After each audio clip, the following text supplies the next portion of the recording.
स्थानिक स्वराज्य संस्था निवडणुकीमधील चक्रानुक्रमे आरक्षण देण्याचा चेंडू आता राज्य निवडणूक आयोगाच्या कोर्टामध्ये गेलाय।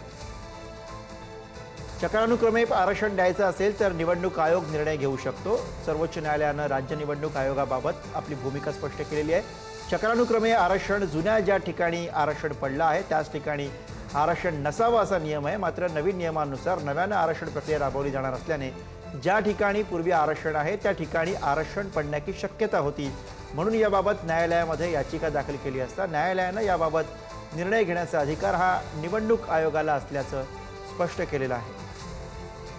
सर्वोच्च न्यायालयाने असं स्पष्ट केलेलं आहे की नवीन नियमांना जे आव्हान दिलेलं आहे त्या आधारे या प्रक्रियेमध्ये हस्तक्षेप करण्याची गरज नाही, जोपर्यंत पूर्वीच्या आदेशाप्रमाणे आरक्षण हे दिल्या जाईल।